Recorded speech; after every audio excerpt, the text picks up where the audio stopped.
slides to our breakout room. And here we are, strategy 2. So how do we activate the background knowledge of our kids? Again, I'm Brian Dino, the digital coach for Northwest Schools. And also in this breakout room is Shayla Williams, who's the far Northeast elementary coach. So background knowledge, just a little research behind it. It's based on, again, students construct knowledge. They keep building upon what they already know, and learners make sense of their own experiences using what's called their own scheme or schemata. And so that's what we want to do with this technique, is get them thinking, priming the pump on how to activate any background knowledge they may have when we're talking about a subject. Yeah.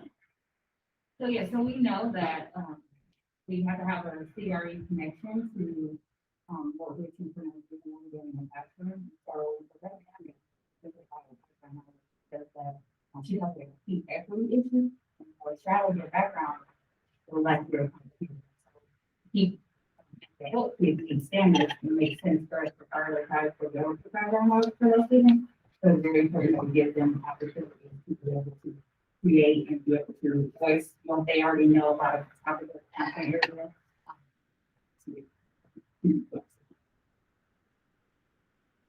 Okay. So it is Yeah. work time. So if you are feeling confident and comfortable and you like, okay, I'm gonna have to down today, Extreme Pacifier, Pear Deck, or Flipgrid, and you want to get something look at some of the resources that you go ahead, you can mute yourself, turn your camera off, you can leave it come back to this room at 11:05. If you want to go ahead and start creating something, you can go to create your own classroom resources, you can do that. If you need a little bit more support around how to specifically incorporate or some ideas, if you think Pear Deck to activate background knowledge and Flipgrid, go ahead and stick along with those things. Brian, have to walk through it for you.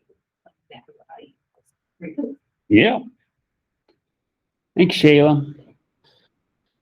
All right. So no matter what, if you work independently or if you follow along with us, come back at 11:05 and just stay in this, keep this meet open. And 11:05, we'll do a share out from all 3 rooms, but just stay in this room. Well, you're welcome to work independently. But if you don't want to work independently, I'm going to show you how you might want to use Pear Deck to activate student knowledge here. So let's do that. So Pear Deck, if you haven't used it, it's in use by a lot of our schools. We have a Denver Public Schools purchased the premium version for this year. We're on this slide here, we have a link to the Pear Deck all-in-one. Anything you ever wanted to know about Pear Deck is on there. And we don't have time to go into it today, but if you're, I have some teachers at some schools I'm working with, you know, it's September 27th. They're like, I have so much to learn. I want to use Pear Deck. You can just call one of your coach out too to walk you through it, because we understand there's so much coming at teachers right now. But let me show you what this might look like for Pear Deck. So let's do one. Let's say I'm kicking off the water cycle, and I want to find out what my kids know and get them into a learning mindset and find out what they know about water already. So let me set up my Pear Deck here, and want you all to pretend you're students, and in the chat, I want you to go to this link. So click on that link and you're going to come into my Pear Deck. Hey, students are connecting. Okay. So there's the link in the chat. And oh man, I got some students coming in. Okay. And if this were, say, a class of 4 kids, I'm like, all right, waiting for one more. All right, we're almost all in. So this way I know they're all with me. They're not hopping off to YouTube to see the, the Broncos score yesterday. It's like, all right, I'm waiting for 3. There we go. All right, everybody's in with me. We're all on the same. Let's, we're going to talk about the water cycle, but tell me what you know. Right. You can either draw or use that T slide. Use your text box to tell me what you know about the water cycle. So go ahead and give me your responses. And again, you're acting like you're students right now. So go ahead and give me some responses to that.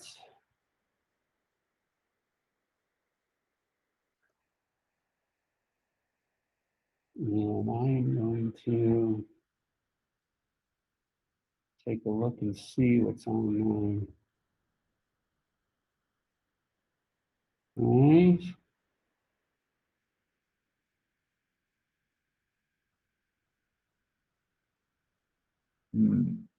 All right. Cool. So some people are right. And I can, it's a little tough in this environment here, but all right, I see one student talking about drinking dinosaur pee, interesting. Evaporation to rain, different forms of water. Oh, I like that. Okay. All right. And now if you could tell me, it's good to see what you know. Tell me what do you wonder about water, the water cycle? What are you wondering? Give me a thought about what you are wondering. Oh. And I can also be showing these responses on the big screen, but right now, because of the virtual environment, I'm not going to do that. But I could be showing these responses to my students, and they could see other kids actively engaging in this thought process here. So that encourages, again, the students in the classroom, like, what are we doing? Oh, we're participating. We're wondering about the water cycle. So I could be showing those responses. It would not show student names. It would just be showing their responses, and I could be commenting on them. Oh, I like that. How much water is there on Earth? A great wondering. Great question. Why are there so many places with bad weather? Okay. How does one complete the water cycle take? Okay. I don't think this is the first grade classroom, Shayla. Sounds like a 5th grade classroom here, all right? And of course, if I had a few folks getting a little mischievous, or I wanted them to, in the physical classroom, hey, I want all eyes up here. Thank you. Let's just, here's where we're at right now, or all eyes, so I could lock their screens. Again, it just locks the browser, doesn't lock the computer, but it would lock their screens and hopefully redirect them. So that's another feature of Pear Deck. All right, so that is a quick way to activate some background knowledge, get kids thinking about a topic. And here's the nice thing about Pear Deck is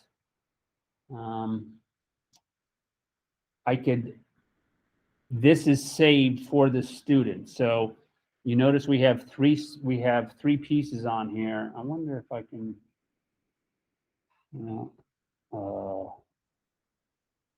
yeah, kind of I want to change that.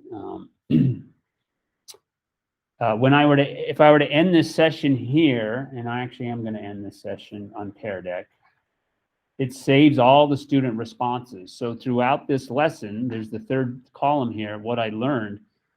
Throughout this, or at the end of this, the water cycle lesson, I can come back into here, and this is a running document for the students, so they can reflect on their learning, and they can actually complete this slide. So that's the nice thing. They don't have to go into their Google Drive. I don't have to say, pull up, for a 2nd grader, I don't say, go into your Google Drive, find this document. It's all saved within Pear Deck as long as you end the session and name it correctly. And so I'm just going to end the session here. And if there's time, I can show you that, but I'm going to end it. And there's also a feature in Pear Deck. Let me just see if I can show you that. Let me present. I'll stop presenting that. Present another window. Here we go. So now this is where I'm at in Pear Deck. I just ended the session. And in Pear Deck with the premium version, I could do a couple things. I could share it to Google Classroom, or I could do what's called generate takeaways. And the takeaways here would send to each student a Google document with all of their responses.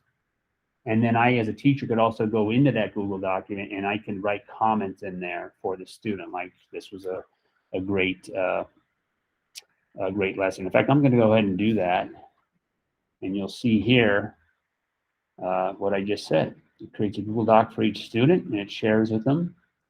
And it has all of their answers. So I'm going to go ahead and publish those takeaways so you can see that feature if you don't already know about it. And in your Google Drive in a moment, there will be a document that has just your answers on it. And I, as a teacher, could go in and comment on that. So those are takeaways. That's a nice feature that some of our teachers are using. Again, what's nice about this particular exercise is we can come again back into it. When I reopen that Pear Deck session and the kids log back in, they can complete the what I learned column, and they could have a complete KWL for the water cycle, and it's all done through Pear Deck. So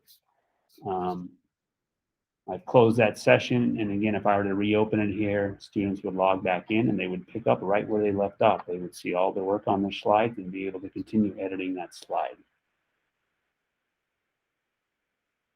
Okay, so I'm going to stop presenting that piece of Pear Deck. Yes, it is great for exit tickets. I know some teachers who, grading's a challenge. So they just grade from Pear Deck. They're like, I am only going to grade, what I see on the takeaway document. And that's their evidence for grading there. So those takeaways can be the only thing that you grade if you so desire. I know a high school teacher that she pretty much just works from Pear Deck and she can export things to a spreadsheet and she just tells the kids, I'm going to grade 2 of the 15 answers. I don't know I'm not going to tell you which of the 15 answers I'm going to grade, but I'm going to grade 2 of them. All right, so coming back into our presentation here. I apologize for all the screen switching here, but let's do that. This slide here, I just have this here as an example because I know some teachers for the KWL, what I know, what I want to know, what I've learned. This slide here has a column for student agency. And you might want to think about that is what I know, what I want to find out, but how can I learn more? So you're activating for the kids. How are we going to learn about this? Well, I could take notes from the teachers. You see on this slide here, I could search the web, which we know can be for elementary. You probably want to give them specific links when they're in lower elementary. How else can I learn? I have books from the library, go to the museum, shark video. So that's a nice column that you might want to consider for introducing student agency, that they are also participants in learning about this and the action steps they can take. The vintage font. Yes, it is vintage font. Thank you for that comment.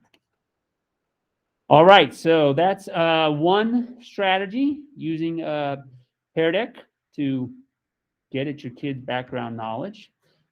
Before we leave here, there's lots of Pear Deck templates. There's a link here in the slide deck. Let me just point out for, let me click on that link. And there's all the templates. There is a link for, as you can see, building community, celebrating students for littles. So if you have really young learners here, there's a whole pre-made slide decks for young learners here. And all of the templates, you see what it does. It forces you to make a copy, but here's for K through 2. File in the missing letter. Listen to the story. Talk about colors. Basic math. So those are templates you can already use and just bring them into your Pear Deck and start using them with your kids. So those templates are already done there. Money. And that's on the, again, that's on the link is right on that slide deck here, using Pear Deck templates. Okay, strategy 2. Shayla, talk to us. All right, so just like Brian, we talked a little bit about the part with the Pear Deck, you can also flip through.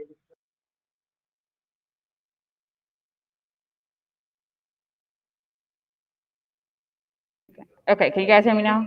Okay, sorry about that. So Brian talked a little bit about using a KWL with a Pear Deck, but you can also take that KWL, like a traditional KWL, and you can use it with a video recording tool such as Flipgrid. And you can have students record a Flipgrid, give them a topic of study or a content area and have them record a video response telling you something that they know about the topic, what they already know coming into it to activate that background knowledge.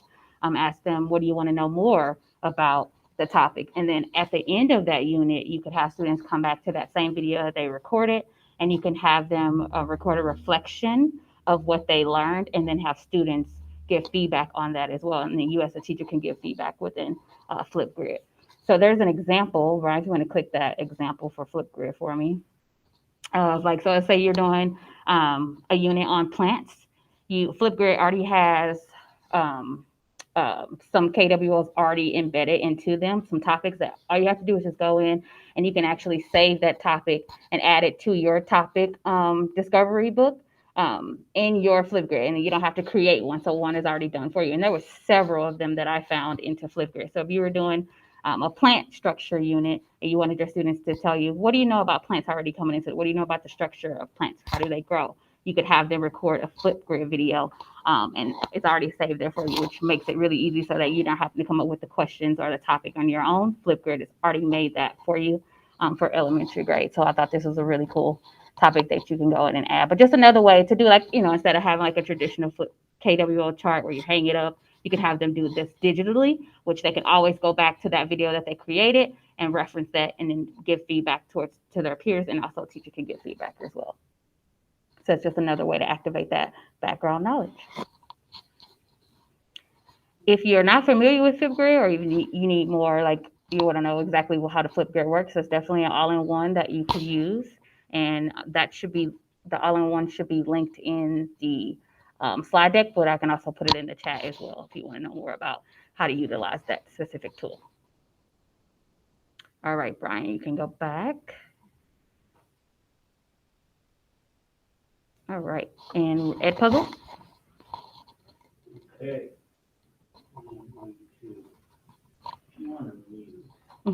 Gotcha.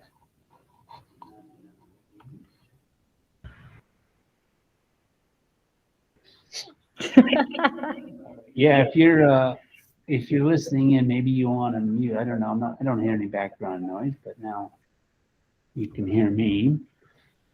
All right, let's do some EdPuzzle. I know this is another district license we have for this tool, and it's called EdPuzzle. And let me set this up here.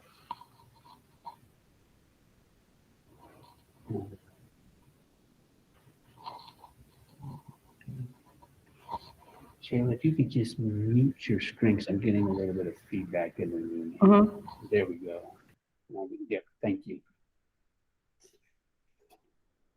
Feedback. So, EdPuzzle, I'm seeing that used in some of my schools. Again, I would say in 2 ways. One, I have just a few classrooms doing some flipped learning, meaning they want them to watch the content outside of class, and they're using EdPuzzle for that, and then they come in and discuss it. But other teachers just using it in small bits to set up a lesson or for review, because again, we know kids are spending a lot of time on screens, so teachers are trying to bring that community back. So I'm seeing EdPuzzle used in smaller snippets. So this is another way to, again, activate some background knowledge or set the stage for a new lesson coming up. So I'm going to have you just log into my EdPuzzle here. Just click on the water cycle and sign in with Google. And if you're logged into EdPuzzle, it may not allow you to log in to this because I think it's just set up for a student, but let me see here.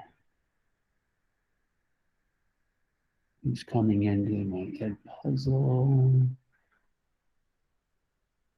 Okay, got some folks coming in. So go ahead and just do that EdPuzzle on your screen. I'm going to do it here for the big group here. Here's what you should be seeing. And this, sticking with the water cycle, if I were to, I'll stop presenting and come back in. There we go. So the way I've set up this EdPuzzle, this is actually, again, to kick off the water cycle, get kids thinking about what they can relate to with water, and also setting a common, say, a common foundation for beginning the lesson. In the atmosphere, gaseous water cools down and condenses into clouds.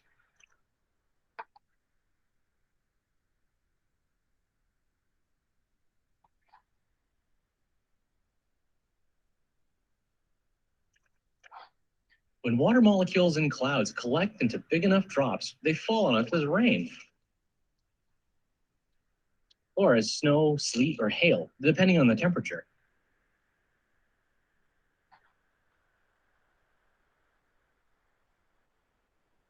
Okay, so I've set it up here. It also gives the students a correct answer. Water is constantly cycling from land to air and back again. As you might have guessed, this process is known as the water cycle. Scientists study it because water is such an important part of the ecosystem. Every living thing on the planet depends on a clean supply of water.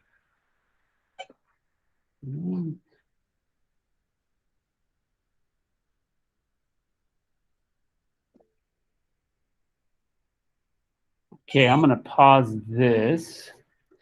And there's a couple things about EdPuzzle. Let me see. So you as a teacher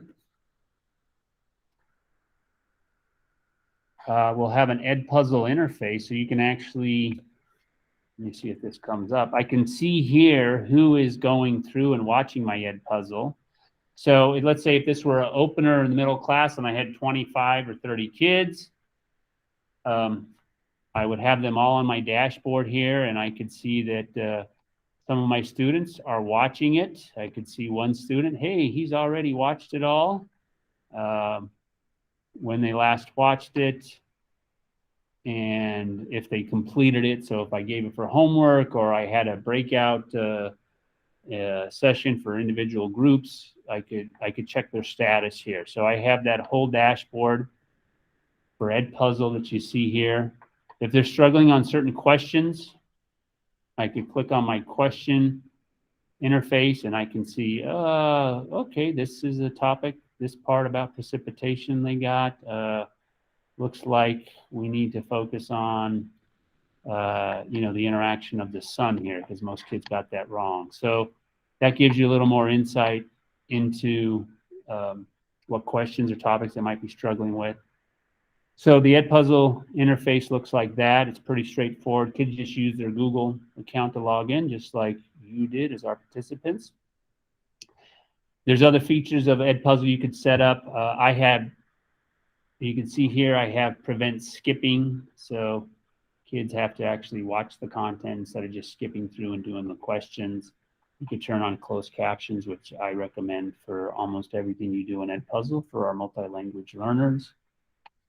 And when you have a chance to explore EdPuzzle, because of last year, the world was online. There's a lot of EdPuzzle content, so just be judicious in using it. If you haven't used BrainPop is it's subscription based. We don't have a subscription, but they do have some of their videos out there. And I find when I was in the classroom last year, it was very nice to find a BrainPop content video because I know they've already vetted the content.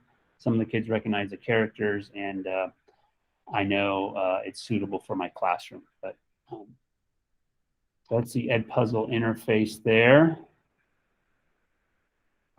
Okay, and again, so that's another strategy to, again, get kids thinking about the topic you're about to introduce, or review of something that you just covered, and then you can use it, maybe come back into Pear Deck, or another strategy for how they're going to document what they've learned in the lesson. Okay.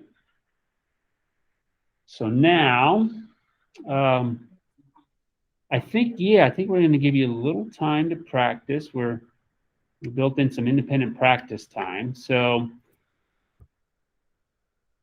you should have the slide deck, and in the slide deck, you can come back to any of the resources we posted here, especially under the Work Independently slide.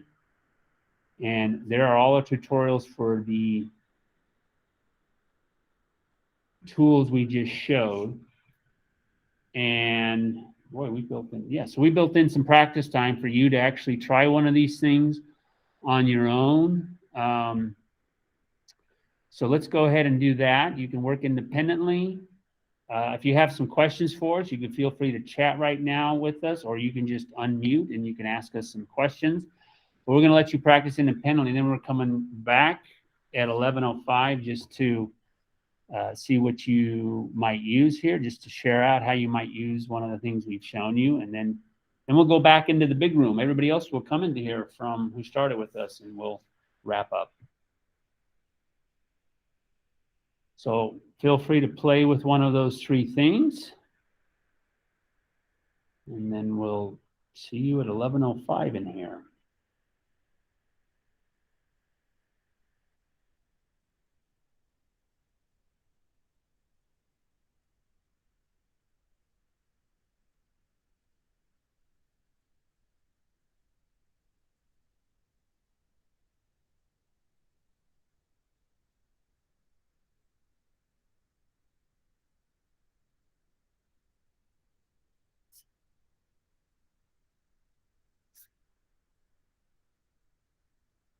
And I'm going to actually stop the recording. So I'm going to stop recording.